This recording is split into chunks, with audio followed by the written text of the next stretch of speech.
নমস্কাৰ বন্ধু বান্ধৱীসকল, আজি আপোনালোকৰ কাৰণে নেশ্যনেল হেল্থ মিছনৰ এটা বিশেষ বিজ্ঞাপন লৈ আপোনালোকৰ ওচৰলৈ আহিছোঁ। এই বিজ্ঞাপনটো 19 জুলাই 2025 তাৰিখে প্ৰকাশ হৈছিল। বন্ধু বান্ধৱীসকল, আপোনালোক যদি মোৰ চেনেলত প্ৰথমবাৰলৈ আহিছে তেন্তে চেনেলটো ছাবস্ক্ৰাইব কৰি দিব আৰু ভিডিঅ'টো শেষলৈকে চাব।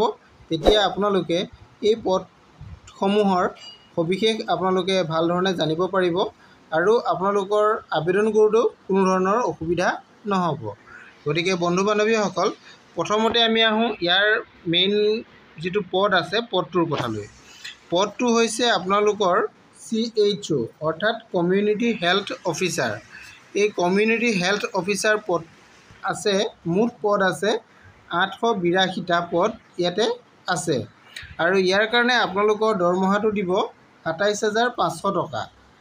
এইটো আপোনালোকে ইয়াতে দেখিছে, এইটো পাৰ মান্থ আপোনালোকক দিয়া হৈছে, আপোনালোকে নিশ্চয় এইটো দেখিছে। আৰু ইয়াৰ পৰা এই পদটোৰ কাৰণে আপোনালোকৰ শিক্ষাগত অৰ্হতা কিমান প্ৰয়োজন হ'ব সেইটো আপোনালোকক জনাই লওঁ। আপোনালোকে চাওক, এইটো এডুকেশ্যনেল ক্ৰাইটেৰিয়া। ইয়াতে এডুকেশ্যনেল ক্ৰাইটেৰিয়াত আপোনালোকে চাব পাৰিব কেণ্ডিডেটটো কি হ'ব লাগিব, BSc নাৰ্ছিং পাছ হ'ব লাগিব, BSc নাৰ্ছিং পাছ হ'ব লাগিব বা পোষ্ট বেচিক BSc নাৰ্ছিং হ'ব লাগিব। তেতিয়াহে আপোনালোকে এই পদটোৰ কাৰণে আবেদন কৰিব পাৰিব।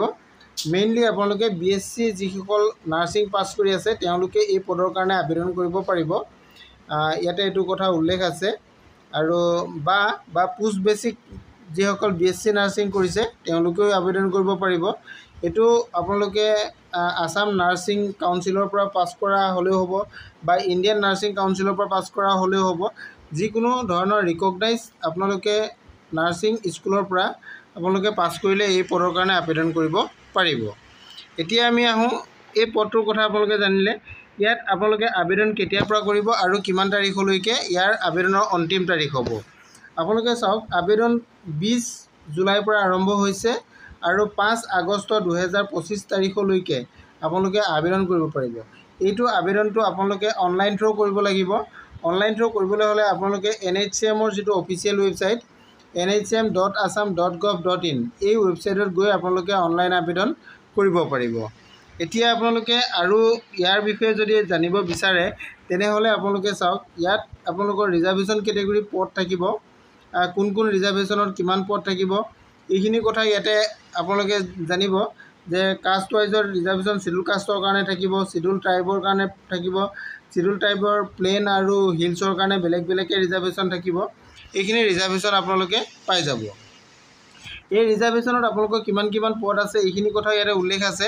মই এইখিনি আপোনালোকক দেখাই দিছোঁ। অ'পেন কেটেগৰীত ইয়াতে পদ আছে 544টা পদ আছে।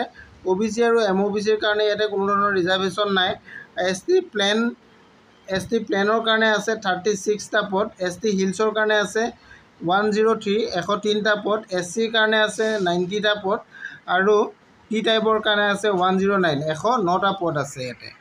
গতিকে আপোনালোকে পদসমূহ ৰিজাৰ্ভেশ্যনৰ কোন কেটেগৰীত কিমান পদ আছে এইখিনি কথা জানিলে আৰু ইয়াৰ বিষয়ে যদি আৰু সবিশেষ জানিব লাগে তেতিয়াহ'লে আপোনালোকে ভিডিঅ'টো শেষলৈকে চাই থাকক।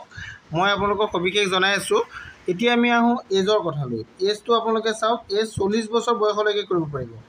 এজটো 40 বছৰ কেতিয়ালৈকে, 1/1/2025লৈকে। যদি আপোনালোকৰ 40 বছৰৰ ভিতৰত হৈছে তেনেহ'লে আপোনালোকে আবেদন কৰিব পাৰিব। আৰু যিসকল SC আৰু ST তেওঁলোকে 5 বছৰ আপাৰ এজৰ ৰিলেক্সেশ্যন পাব। OBC আৰু MOBC সকলে 3 বছৰ ৰিলেক্সেশ্যন পাব আৰু PWD কেণ্ডিডেটসকলে 10 বছৰ ৰিলেক্সেশ্যন ইয়াতে পাব। এইখিনি কথা ইয়াতে উল্লেখ আছে, এইখিনি আপোনালোকে চাই ল'ব পাৰিব। অৰ্থাৎ আপোনালোকে কোন কেণ্ডিডেটসকলে কিমানলৈকে পাব এইটো ইয়াতে ডাইৰেক্ট দেখুৱাই দিয়া হৈছে টেবুল ৱাইজত। আপোনালোকে চাব, অ'পেন কেটেগৰীয়ে 40 বছৰলৈকে হ'ব, OBC আৰু MOBC 43 ইয়াৰ্ছলৈকে হ'ব, SC আৰু ST কেণ্ডিডেটসকলে 45 ইয়াৰ্ছলৈকে আৰু PWD কেণ্ডিডেটসকলে 50 ইয়াৰ্ছলৈকে আবেদন কৰিব পাৰিব।